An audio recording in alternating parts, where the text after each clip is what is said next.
but a shirt, and you just pull him or her, since we just had the women championship. It's just a foul. You got a yellow card. Even it's a foul. You shouldn't do that. You can't do that. You can't grasp someone by the shirt, by the trousers, whatever it is, and grasp him and try to retain him. So why are we obsessed with retaining talents? Retaining talents, when especially in some languages, makes us think exactly of that, like grasping and trying, striving to hold the person. That's not how it should be.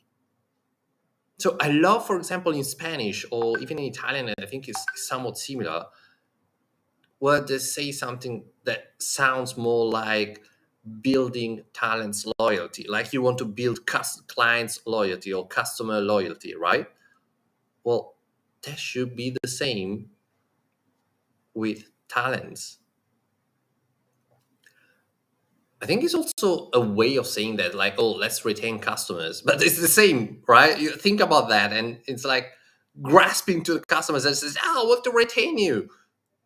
So the other day, I think it was yesterday or 2 days ago, there was this very brilliant post by an Italian, I think it's a manager. I don't remember his role, but anyway, he made a very interesting post on LinkedIn, and he was saying exactly that. And it's quite funny because in Italian, when you say retain talents, it really feels like you're trying to grasp this person, grab this person, and trying to make it yours. Whereas when you say something like building loyalty, which is just one word, both in Italian and in Spanish, so it sounds very immediate. In English, already when you say building customer relationship, okay, or building customer loyalty or building talents loyalty is already too long, right? But in one word, it makes it quick to understand. Oh, we want loyalty. We don't want retention. We want loyalty.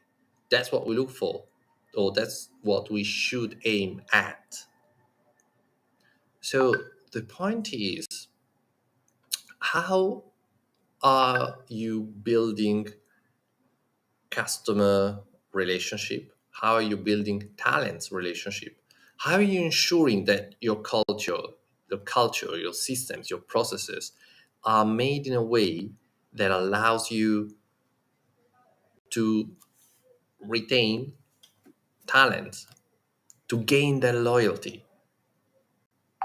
So it's just a shift in focus, right? It's subtle, but not so subtle. So what is the best way for you to ensure that talents will be loyal to your brand, to your company, to your leadership? Because that's the key. I repeat the question 2 or 3 times because that's fundamental. That's a shift in focus. It's not brilliant.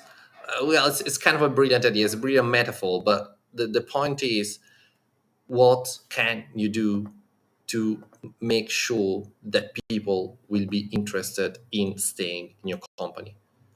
Oh, we got a talent retention program. Okay, what is this talent retention program doing? This comes after a week, but by coincidence, I don't know if coincidences exist or if you are one of these person who believes that coincidence hides something bigger behind.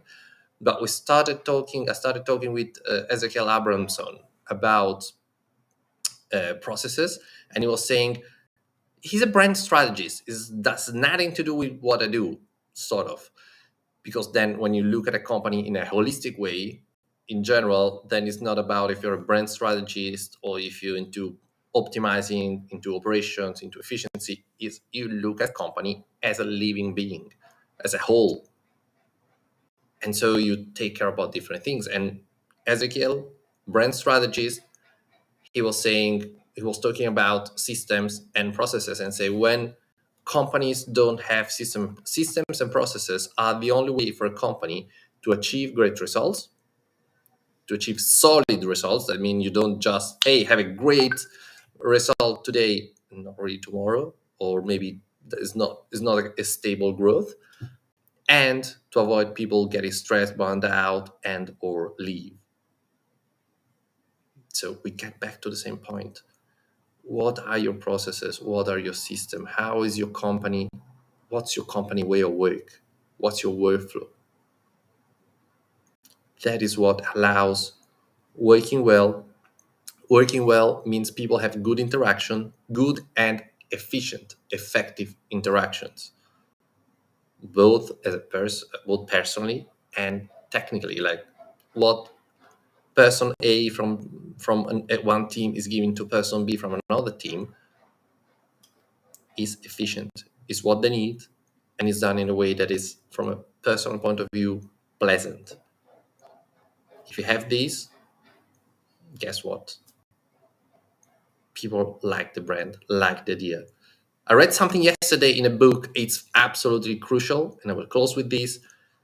People do not get motivated by money. There's a research. I'll publish something about that maybe later on, maybe an article. But people are the result of this research is that people don't get motivated by money, by status, by different things. Yes, that helps, but people are motivated by work itself, by the sense of accomplishment of doing the work. So if you have a great vision, great mission, a great ideal why that work is important, and you give this sense of purpose, this sense of purpose is a very big word used nowadays, but meaningful.